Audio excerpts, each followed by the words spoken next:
Broadcasting from the highest tower in Hogwarts, your resident Ravenclaw, Eric Cicada, aka Mr. Honest, and this is Magic Muggle, a Harry Potter after show. There are chapters in Goblet of Fire where the world gets bigger, and then there are chapters where the world gets darker.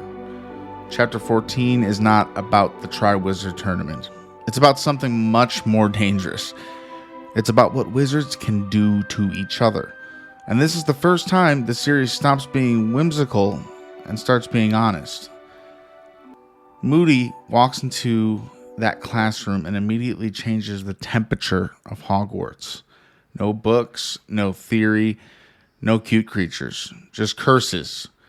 And we're learning of the 3 deadly evil curses, and they're kind of scary, and they're pretty important. And I think that's why they deserve, yet again, this chapter deserves another single chapter episode. We won't be doing this every week. However, I did mention there are going to be times where we do that because the story is introducing a big beat or something important or whatever it may be. And I think these 3 curses are very, very important, and I think they deserve their own episode, honestly. So the first is the Imperius curse, control. We laugh at the spider tap dancing because it looks ridiculous. I'm laughing with the other students. But Moody, he does not laugh because control isn't really that funny. He says you can make it drown itself, throw it down someone's throat, jump out a window. That's the point. The Imperius curse removes choice. And the scariest part, Moody says it can be fought, but only with the real strength of character. Not everyone's got it. That line isn't about the spider, it's about people. Constant vigilance. That's not just a catchphrase. It's paranoia turned into survival. Then comes the Cruciatus curse. And this is where the chapter shifts, because this isn't control, it's torture. No blood, no wounds, no scars, just pain. The spider curls in on itself, twitching, shuddering. Hermione doesn't shout because of the spider. She shouts because she sees Neville. And this is the first time the camera, metaphorically, lingers on Neville Longbottom in a way that matters. He doesn't just look uncomfortable, he looks horrified. White knuckles, wide eyes, frozen. Moody sees it, and so do we. Now, as you may have noticed, Neville usually isn't the kid to raise his hand up to answer a question unless it's like herbology, as mentioned in the book. Neville, it's very out of place for him to be volunteering the curse name. It's just unusual. And I gotta say, if you've seen the movies, something similar does happen with Neville, but I don't think the detail is the same, and I'm really excited to see where this actually genuinely goes. As we go further into the series, I get further into not knowing what's coming and being more of a brand new audience with you only having movie knowledge, and I'm so excited to be breaking these chapters down this way because there's a lot of things that they don't put in the movies that are very important in the book, and I honestly think the series on HBO is going to lean into the stuff that wasn't really in the movies. So I think it's really good that we're going over it all. I cannot promise you we will be finished with all the books when the new show comes out on HBO, but it's expected to come, I think, next year. And if we're doing single chapter breakdowns, we're doing them. It's just what it is, because even if the show's coming, I'm not going to rush through these books just to get it done by the show. We'll take a hiatus. Maybe I'll try and time it out so the show actually starts when we're between books, and then we'll cover the show, then we'll go back to the books. And probably by the time the second season comes around, if we don't finish by the first season of Harry Potter, we will probably just be finished by the second season. I'm not positive. This is just a little bit of speculation. And also, it's just interesting. And I wanted to note that Neville is doing something out of character, and we notice. Pain is being introduced not as spectacle, but as memory. And the chapter doesn't explain it. It just plants it. Then Hermione whispers it. Avada Kedavra. Such a cool name. Abracadabra. Avada Kedavra. I wonder if she took this classic way a muggle would know like about magic and abracadabra, right? Totally adapted from the real line, and it's actually one of the most terrifying spells, Avada Kedavra, the killing curse. No twitching, no screaming, just green light and silence. The spider is unmarked, unblemished, just gone. That detail is devastating because that shows how James and Lily died. And Moody looks directly at Harry and says there's no countercurse. And only one person ever survived it. And he's sitting right in front of me. For the first time in this series, Harry isn't remembering a blurry flash. He's picturing it clearly. Green light, rush of death, his parents falling. And the class thinks it's a show. That contrast is brutal. For them, it's spectacle, but for Harry, it's history. And we know in the last book, Harry was experiencing immense flashbacks, and they weren't just imagination. We know that Harry actually was seeing and hearing his parents die. And that's just tragic in general. So what makes this chapter brilliant isn't the curses. It's what happens afterward. Neville standing alone, voice too high, trying to talk about dinner. Moody offering tea, offering a book, magical water plants of the Mediterranean. And for a moment, he sounds like Lupin. He tells Neville, Professor Sprout says he's good at something. And that's not random. That's intentional.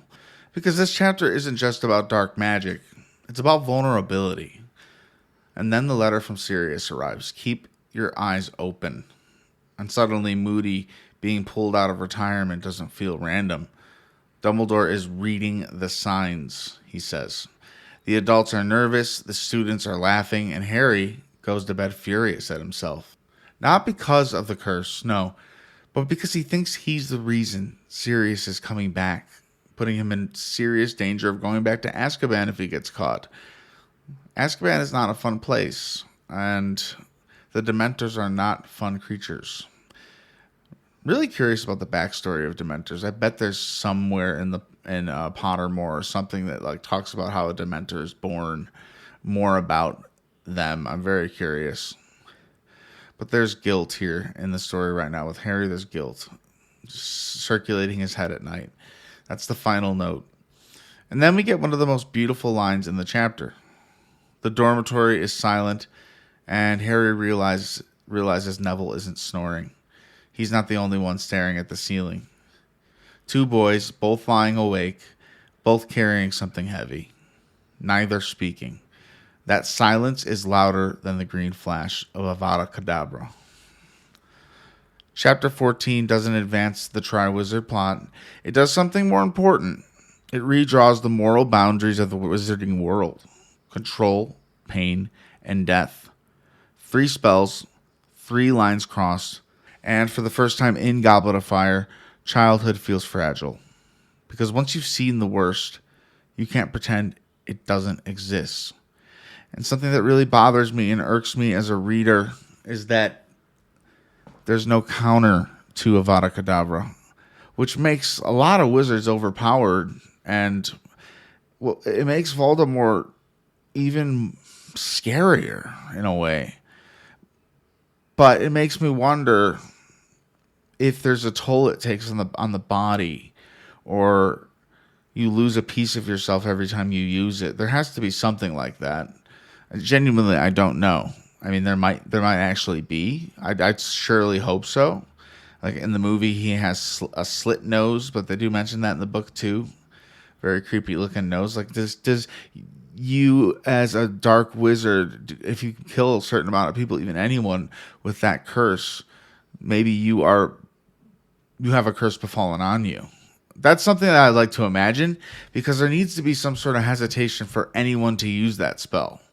Maybe most of the wizarding community is just good people, and it's just not even thought about to use the curse. But I'd like to think that there are some no good doers, and they don't use the curse because it's very powerful and can probably have a negative effect on you. This is headcanon at this point. Longtime readers of who's read everything, they know the answer to this. And if I'm just babbling or if I'm onto something. We will see as we move through this story. Constant vigilance. So, this was a quick episode, not going to lie, but maybe one of the shortest we've done. But we have to sit here learning these 3 curses with the kids of Hogwarts, Harry, learning the spell that killed his parents, learning what dark magic holds, just a piece of it, what they can do, how it can be abused, and just knowing is something that Mad-Eye Moody mentions. Knowing them is important, because how are you going to protect yourself from something you don't know what it is? You're supposed to wait till grade 6, 2 years from now, for them to learn these curses in this class. But Dumbledore is insisting that Moody is coming just for this year too. It's already written that we're not having a Defense Against the Dark Arts teacher stay more than a year. He's going to be here for just this year, and he's out there doing a lot of dark wizarding hunting. I don't know what he's doing, honestly. He's a very mysterious character with deep secrets, I'm assuming. So I'll calmly and confidently tell you that next week we will be doing the next 2 chapters, 15 and 16. This is where the Triwizard Tournament starts to kick off. We get to meet some of the new schools, some of their students, their headmasters, and the Goblet of Fire itself. Names will be chosen, destinies will align, and we're going to have a lot of fun with those chapters. I appreciate you being here. Join our Discord. It's in the link in the description. We have a Harry Potter section, and we have a Marvel Maniac section. Join whichever. Join both, or just join Magic Muggle, because we'll be having discussions there, and it's going to be a great place for us to commune. We do have a Patreon. However, I'm taking a break on Patreon right now because I'm thinking the Discord might be a better hub for us to meet, talk, and hopefully no spoilers. We don't want to drop any big spoilers unless we make a spoilers section chat, which I probably won't be reading. But we want you in the Discord, and I need you to rate the show 5 stars and give it a review. It would mean the world. And thank you again. Until next time, wands down, hearts full.